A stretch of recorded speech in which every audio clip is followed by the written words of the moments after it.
دوسرا باب ہے ایمانیات و عبادات۔ آج کا ہمارا عنوان ہے رسالت اور آخرت۔ پہلے ہم نے توحید کے بارے میں پڑھا تھا اور آج ہم رسالت اور آخرت کے بارے میں پڑھیں گے۔ صفحہ نمبر ہے 11۔ سب سے پہلے میں آپ کو بتاؤں کہ رسالت عربی زبان کا لفظ ہے۔ رسالت عربی زبان کا لفظ ہے اور رسالت سے مراد رسالت کا مطلب پیغام ہے، اور اللہ تعالیٰ نے اپنے انسانوں تک جو پیغام پہنچایا، جن کے ذریعے یہ پیغام پہنچایا گیا، انہیں رسول کہتے ہیں۔ اور عقیدہ رسالت سے مراد میں آپ کو بتاؤں کہ عقیدہ رسالت کیا ہے۔ عقیدہ رسالت کا مطلب ہے کہ اللہ تعالیٰ کی طرف سے انسانوں کی ہدایت اور رہنمائی کے لیے بھیجے گئے رسولوں کو ماننا، اور سب سے امپورٹنٹ بات کہ اس بات پر یقین رکھنا کہ حضرت محمد صلی اللہ علیہ وآلہ وسلم اللہ تعالیٰ کے آخری نبی ہیں، ان کے بعد کوئی نبی یا رسول نہیں آئے گا۔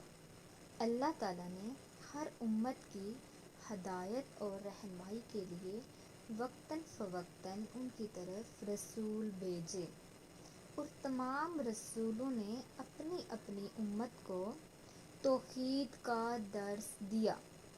توحید کا مطلب میں نے آپ کو بتایا تھا کہ ایک ماننا، مطلب کہ اللہ تعالیٰ کو ایک ماننے کا حکم دیا اور اسی کی عبادت کرنے کا حکم دیا، اس کے ساتھ کسی کو شریک نہ ٹھہرانے کا حکم دیا۔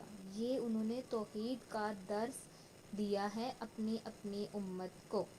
انہوں نے اپنی امت کو شرک سے روکا اور لوگوں کو آپس میں ہمدردی، اخوت، رواداری، عدل و انصاف، عفو و درگزر اور ایثار کے ساتھ رہنے کا درس دیا۔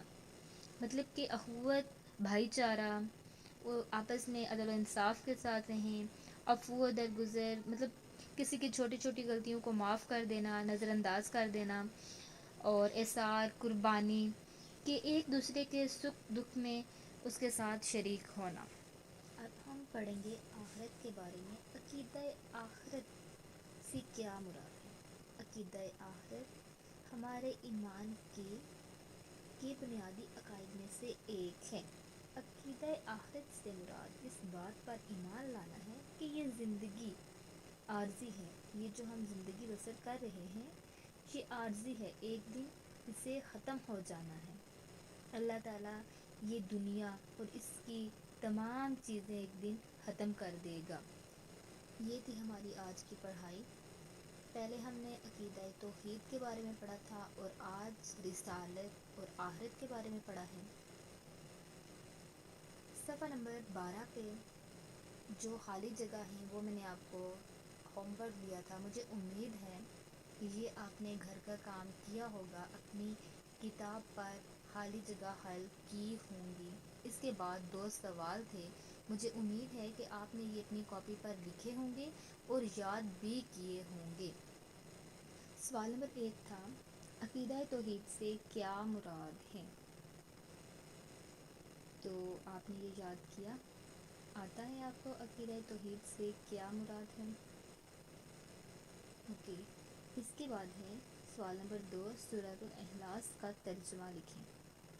مجھے امید ہے یہ ترجمہ بھی آپ نے یاد کیا ہوگا۔ اب ہمارا سوال نمبر 3 ہے، عقیدہ رسالت سے کیا مراد ہے؟ آج میں آپ کو اس کا جواب بتاتی ہوں، عقیدہ رسالت سے کیا مراد ہے۔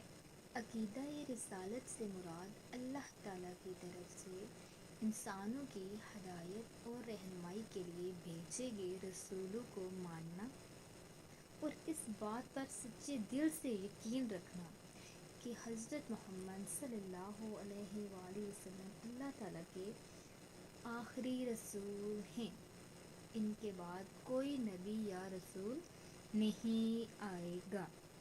سوال نمبر 4 ہے، رسولوں نے لوگوں کو کیا درس دیا؟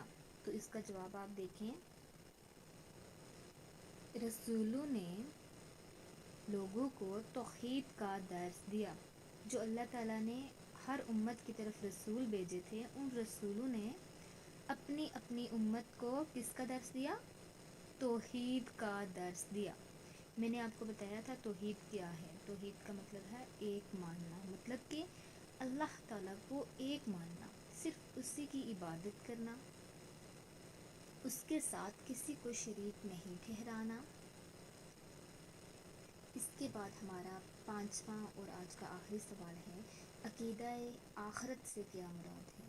تو عقیدہ آخرت سے مراد اس بات پر ایمان لانا کہ یہ جو زندگی ہے، جو ہم زندگی بسر کر رہے ہیں، یہ عارضی ہے. ایک دن یہ دنیا اور اس کی یہ تمام چیزیں فنا ہو جائیں گی، ختم ہو جائیں گی. اللہ تعالیٰ ان چیزوں کو ختم کر دے گا.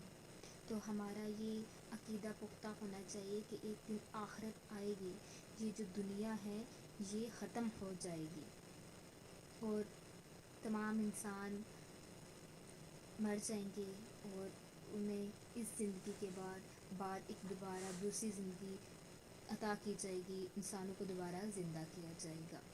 یہ تھا ہمارا آج کا سبق. یہ ہمارا سبق ہوا مکمل. اس میں ہم نے پڑھا ہے توحید، رسالت اور آخرت. جو آج ہم نے پڑھا ہے وہ ہے صفحہ نمبر 11. رسالت اور آخرت ہم نے اس پہ پڑھا ہے. آپ نے اس کی بلند خوانی کرنی ہے اور تلفظ غلط ہونے پر ان کو درست بھی کرنا ہے، ٹھیک ہے. اور اس کے بعد صفحہ نمبر 12 پہ جو میں نے آپ کو پہلے کا کام دیا تھا وہ تھا خالی جگہ اور 2 سوال. آج کا ہمارا جو کام ہے وہ 3 سوال ہیں. یہ سوالات آپ نے اپنی کاپی پر اچھے سے لکھنے اور یاد کرنے ہیں. مجھے امید ہے کہ آپ میری بات پر عمل کریں گے. شکریہ.